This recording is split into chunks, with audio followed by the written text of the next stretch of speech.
ಚೆನ್ನನಹಳ್ಳಿ ಗ್ರಾಮ ಪಂಚಾಯಿತಿಯಲ್ಲಿ ಅಕ್ರಮ ಭ್ರಷ್ಟಾಚಾರಕ್ಕೆ ಕಡಿವಾಣವೇ ಇಲ್ಲವೇ?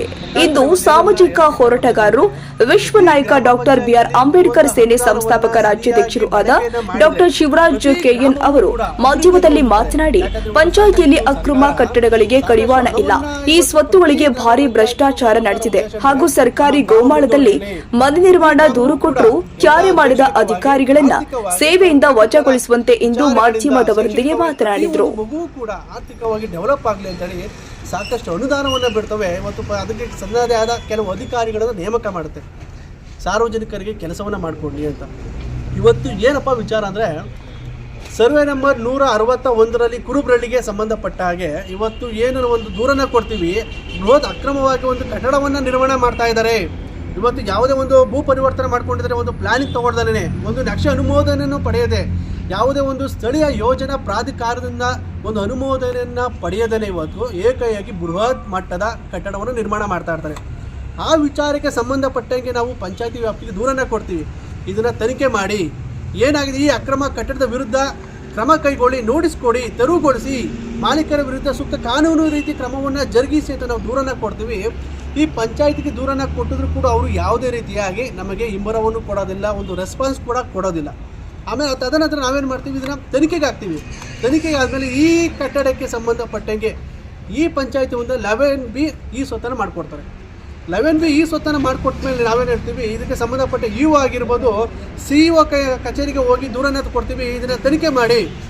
ಈಗ ಸ್ಥಳೀಯ ವಿಚಾರಕ್ಕೆ ಸಂಬಂಧಪಟ್ಟಿಗೆ ಭೂ ಪರಿವರ್ತನೆ ಅವರು ಟೌನ್ ಪ್ಲಾನಿಂಗ್ ಹೋಗ್ಬಿಟ್ಟು ಪ್ಲಾನಿಂಗ್ ತೊಗೊಳ್ಬೇಕಾಯಿತು, ನಕ್ಷೆ ಅನುಮೋದನೆಯನ್ನು ತೊಗೊಳ್ಬೇಕಾಗಿತ್ತು. ಆದರೆ ಯಾವುದೇ ರೀತಿ ನಕ್ಷೆ ಅನುಮೋದನೆ ಪಡೆಯೋದಲ್ಲೇ ಇವರು ಏಕಾಏಕಿ ಈ ಒಂದು ಗೃಹ ಬಡಾವಣೆ, ವಸತಿ ಬಡಾವಣೆಯಲ್ಲಿ ಲೇಔಟ್ ನಿರ್ಮಾಣ ಮಾಡ್ತಾರೆ. ಅದಕ್ಕೆ ಎಲ್ಲರಿಗೂ ಕೂಡ ಒಂದು ಪ್ಲಾನಿಂಗ್ ತೊಗೊಳ್ದೆ ಇವರು ಏಕಾಏಕಿ 11B ಉಂಡೆನ ಖಾತೆ ಥರ ಕೊಡ್ತಾರೆ. ಕೊಟ್ಟ ನಂತರ ಈ 11B ಆದಮೇಲೆ ಇವರು ಯಾಕೆ ಇವರು ನೋಟಿಸ್ ಕೊಡಲ್ಲ, ಕಟ್ಟಡವನ್ನು ಯಾಕೆ ತೆರವುಗೊಳಿಸಲ್ಲ?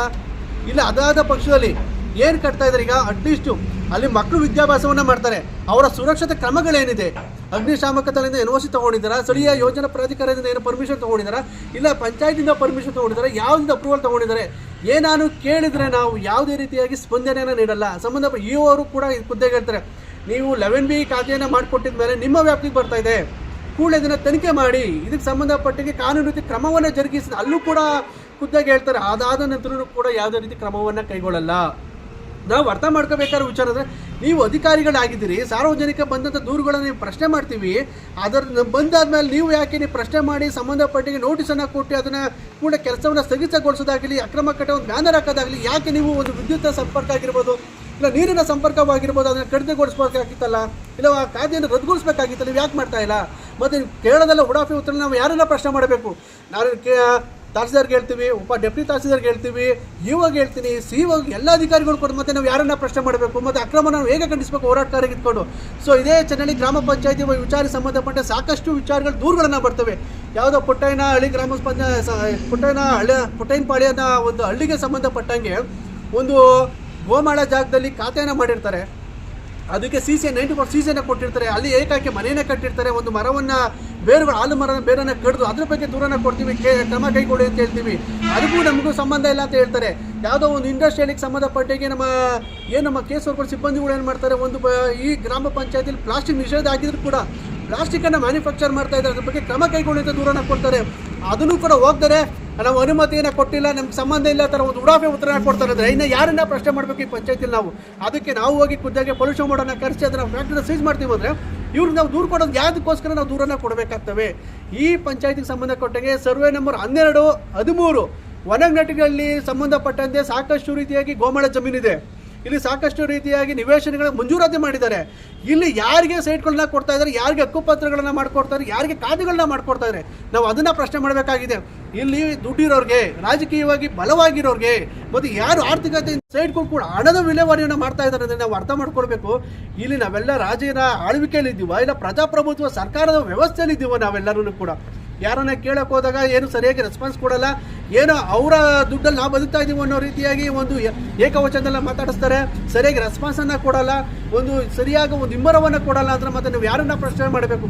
ಈ ಪಂಚಾಯತಿಗೆ ಸಂಬಂಧಪಟ್ಟಾಗೆ ಸಾಕಷ್ಟು ರೀತಿಯಾಗಿ ತನಿಖೆ ಮಾಡಲಿ, ಕೂಡ ಈ ವಿಚಾರಕ್ಕೆ ಇವತ್ತು ಮಾಧ್ಯಮ ಏನೋ ಗೋಷ್ಠಿನ ಏರ್ಪಡಿಸಿ ಇವತ್ತು ವಿಚಾರವನ್ನು ಪ್ರಸ್ತಾಪ ಮಾಡ್ತಾ ಇದ್ದಾರೆ. ಕೂಡಲೇ ಈ ಚನ್ನಹಳ್ಳಿ ಗ್ರಾಮ ಪಂಚಾಯತಿಗೆ ಸಂಬಂಧಪಟ್ಟ ನಮ್ಮೆಲ್ಲ ಏನೆಲ್ಲ ದೂರುಗಳಿದ್ದಾವೆ ಕೂಡಲೇ ಲೋಕಾಯುಕ್ತಕ್ಕೆ ಪ್ರಕರಣವನ್ನು ದಾಖಲು ಮಾಡಿ ಈ ಅಧಿಕಾರಿಯನ್ನ ಇಲ್ಲಿರುವಂಥ ಯಾರೆಲ್ಲ ಶಾಮೀಲಾಗಿದ್ದಾರೆ ಅಂಥವನ್ನ ಸೇವೆಯಿಂದ ವಜಾಗೊಳಿಸಿ ಕಾನೂನು ರೀತಿ ಕ್ರಮಗಳನ್ನು ತಿರುಗಿಸಬೇಕು ಅಂತ ಒಂದು ಬೃಹತ್ ಹೋರಾಟದ ಕರೆಯನ್ನು ಕೊಡ್ತಾನೆ. ಈಗಲಾದರೂ ಈ ವಿಚಾರದಲ್ಲಿ ಕೂಡಲೇ ಕ್ರಮ ಕೈಗೊಂಡ್ರೆ ನಾವು ನೀವು ಸರಿಯಾಗಿರ್ತೀವಿ. ಇಲ್ಲದಿದ್ದ ಪಕ್ಷ ಒಂದು ಬೃಹತ್ ಹೋರಾಟವನ್ನು ಖಂಡಿತವಾಗಿಯೂ ನಾವು ಕೊಡ್ಕೊಳ್ತೀವಿ.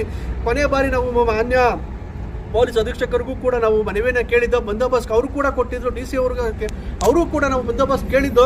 ಕೆಲವೊಂದು ಕಾರಣಗಳಿಂದ ಅವ್ರು ನಮಗೆ ಅನುಮತಿಯನ್ನು ನಮಗೆ ಸಿಕ್ಕಿರಲಿಲ್ಲ. ಹಾಗಾಗಿ ಈ ವಿಚಾರವನ್ನು ಮಾಧ್ಯಮ ಗೋಷ್ಠಿ ಮುಖಾಂತರ ಈ ವಿಚಾರವನ್ನು ಪ್ರಸ್ತಾಪ ಮಾಡ್ತಾ ಇದ್ದೀನಿ.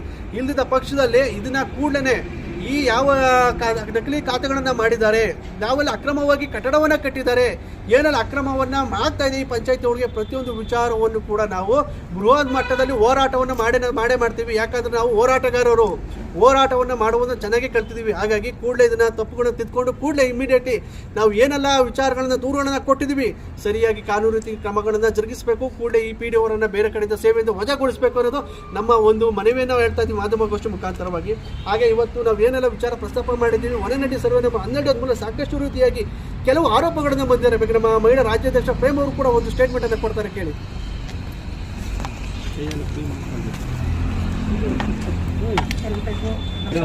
ಇಲ್ಲಿ 12-13 ಸರ್ವೆ ನಂಬರಲ್ಲಿ ಹಣದ ಬಲ, ರಾಜಕೀಯ ಬಲ, ಸರ್ವೆ ನಂಬರಲ್ಲಿ ಜಾಗವನ್ನು ಮಾರಿ ಹಣಕ್ಕೋಸ್ಕರ ಜಾಗ ಮಾರೋ, ಬಡವ್ರಿಗೋಸ್ಕರ ಬಿಟ್ಟಿರೋಂಥ ಜಾಗನ, ಗೋಮಾಳನ ಹಣಕ್ಕೋಸ್ಕರ ಮಾರಿದ್ದಾರೆ. ಬಡವ್ರಿಗೆ ಜಾಗನೇ ಇಲ್ಲ. ಬಡವರ ವಸ್ತುನ ಹಣಕ್ಕೋಸ್ಕರ ಮಾರ್ಕತ್ತಿದ್ದಾರೆ. ನಾವೆಲ್ಲಿ ಬದುಕಬೇಕು? ಈ ಗ್ರಾಮ ಪಂಚಾಯತಿಗೆ ಬಂದರೆ ಬೇಜವಾಬ್ದಾರಿ ಉತ್ತರ, ಏನು ಮಾಡ್ಕೊತೀರಾ ಮಾಡ್ಕೋಗಿ ಅಂತ ಹೇಳ್ತಾರೆ ಒಬ್ಬ PDO. ಏನು ಯಾರನ್ನ ಕೇಳಬೇಕು, ನಾವು ಯಾರನ್ನ ದಂಡಿಸ್ಬೇಕು? ನಮ್ಮ ಗ್ರಾಮ ಪಂಚಾಯತಿಲೇ ನಮಗೆ ಕೊಟ್ಟಂಥ ಕಂಪ್ಲೇಂಟ್ಗೆ ಒಂದು ಸಂಘಟನೆಯವ್ರಿಗೆ ಸರಿಯಾಗಿ ಮಾಹಿತಿ ಕೊಟ್ಟಿಲ್ಲ ಅಂದರೆ ಸಾರ್ವಜನಿಕರಿಗೆ, ಸಾಮಾನ್ಯ ಜನಕ್ಕೆ ಹೆಂಗೆ ಕೊಡ್ತೀರಾ ಮಾಹಿತಿನ? ಹೆಂಗೆ ಸ್ಪಂದಿಸ್ತಾರೆ? ಯಾವುದೇ ಗ್ರಾಮ ಪಂಚಾಯತಿಲಿ ಆಗಲಿ ನಾವು ಕೊಟ್ಟಂಥ ದೂರುಗಳಿಗೆ ಸರಿಯಾಗಿ ಸ್ಪಷ್ಟನೆ ಕೊಡಲ್ಲ.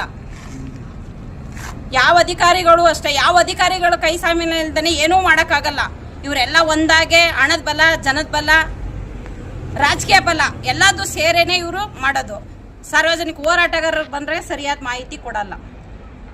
ದಯವಿಟ್ಟು ಚನ್ನನಹಳ್ಳಿ ಗ್ರಾಮ ಪಂಚಾಯತಿ, ಹೊನ್ನನಟ್ಟಿ ಗ್ರಾಮ ಪಂಚಾಯತಿ, ಹೊನ್ನನಟ್ಟಿ ಇದರಲ್ಲಿ 12-13 ಸರ್ವೆ ನಂಬರಲ್ಲಿ ಮಾಡಿರೋಂಥ ಕಟ್ಟಡವನ್ನು ತೆರವುಗೊಳಿಸಬೇಕು. ಖಂಡಿತ ನಮ್ಮ ಬಡವರಿಗೆ ಸಿಕ್ಕಂಥ ವಸ್ತು ಸಿಗಬೇಕು. ಅಲ್ಲಿ ನಿಮ್ಮ ಪರಿಚಯ?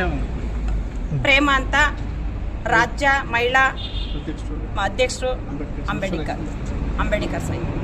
ನಮಸ್ಕಾರ. ಈಗ ನಾನು ವಿಚಾರ ಏನು ಹೇಳ್ತೀವಿ ಅಂದ್ರೆ, ನೀವು 5 ಫ್ಲೋರ್ 6 ಫ್ಲೋರ್ ಕಟ್ಟೋರ್ಗೆ ಎಲ್ಲಿ ಹೋಗಿದ್ರ? ನನ್ನ ಒಂದು ವಿಚಾರ ಗಮನಕ್ಕೆ ಬಂದಿಲ್ವಾ ಅಲ್ಲಿವರೆಗೂ? ಈಗ ಅದು ವಿಚಾರ ಸಂಬಂಧ ಯಾರೋ ಒಬ್ರು ದೂರನ ಕೊಟ್ಟಿದ್ದಾರೆ. ಅಲ್ಲಿ ಓಡಾಡುವಂತ ಬಿಲ್ ಕಲೆಕ್ಟರ್ ಇರ್ತಾರೆ, ಕಂದಾಯ ವಸೂಲಿಗಾರರು ಇರ್ತಾರೆ. ಅಲ್ಲಿನೇ ಗ್ರಾಮಕ್ಕೆ ಸಂಬಂಧಪಟ್ಟ ಏನು ಆಗ್ತಾ ಇದೆ, ಏನು ಹೋಗ್ತಿದೆ, ಗ್ರಾಮ ಸಹಾಯಕ ಆಗಿರ್ಬೋದು, ಅಲ್ಲಿ ಗ್ರಾಮ ಲೆಕ್ಕಾಧಿಕಾರಿ ಆಗಿರ್ಬೋದು, ಇಲ್ಲ ಅದು ಬೇಡ ಪಂಚಾಯತ್ ವ್ಯಾಪ್ತಿ ಬಿಲ್ ಕಲೆಕ್ಟರ್ಗಳು ಇರ್ತಾರೆ, ವಾಟರ್ ಮ್ಯಾನ್ಗಳು ಇರ್ತಾರೆ. ಅವ್ರು ಯಾಕೆ ಅಬ್ಸರ್ವ್ ಮಾಡಿ ಕಟ್ಟಡ ಏನು ದೊಡ್ಡ ಮಾಡ್ತಾರೆ, ಕಟ್ಟಿದ್ರೆ ಕಣ್ಣಿಗೆ ಕಾಣಲ್ವ? ಪಂಚಾಯತಿ ಮಾತ್ರ ಅವ್ರ ಕಣ್ಣಿಗೆ ಇಷ್ಟು ಕ್ಯಾಬಿನ್ ಕಾಣಿಸೋದು. ಅವ್ರು ಹೊರಗಡೆ ಓಡೋದ ಸಂದರ್ಭದಲ್ಲಿ ಟ್ಯಾಕ್ಸ್ ಕಲೆಕ್ಟ್ ಮಾಡೋ ಸಂದರ್ಭದಲ್ಲಿ 5-6 ಫ್ಲೋರ್ವನ್ನು ಒಂದು ಬೃಹತ್ ಕಟ್ಟಡ ಕಟ್ತಾ ಇದ್ದಾರೆ. ಅವರಿಗೆ 2 ಸೈಟಲ್ಲಿ ಅವ್ರು ಎಲ್ಲೋ ಹೋಗಿದ್ರು? ಅವಾಗಲೇ ದೂರ ಬಂದಾಗ ಅವಾಗಲೇ ನೋಟಿಸ್ ಕೊಟ್ಟು 11B ಖಾತೆ ಮಾಡಿದಾರೆ. ಅಂದಮೇಲೆ ಖಾತೆ ಆಗಿ 11B ಖಾತೆನ ಮಾಡಿಕೊಟ್ಟಿದ್ಮೇಲೆ ಯಾರಿಗೆ ಅದನ್ನು ಗಮನಕ್ಕೆ ಬರಬೇಕಾಗಿರೋದು? ಪಂಚಾಯತಿ ಒಬ್ಬ ಅಧಿಕಾರಿಗೆ ಬರಬೇಕಾಗಿರೋದು, ಪಂಚಾಯತ್ ಇಲಾಖೆಗೆ ಬರಬೇಕಾಗಿರೋದು. ಅದನ್ನು ಕ್ರಮ ತಗೊಂಡು ಇಮಿಡಿಯೇಟ್ ಆ ಕಟ್ಟಡದ ಬಗ್ಗೆ ಒಂದು ನೋಟಿಸ್ ನಾವು ದೂರು ಕೊಟ್ಟು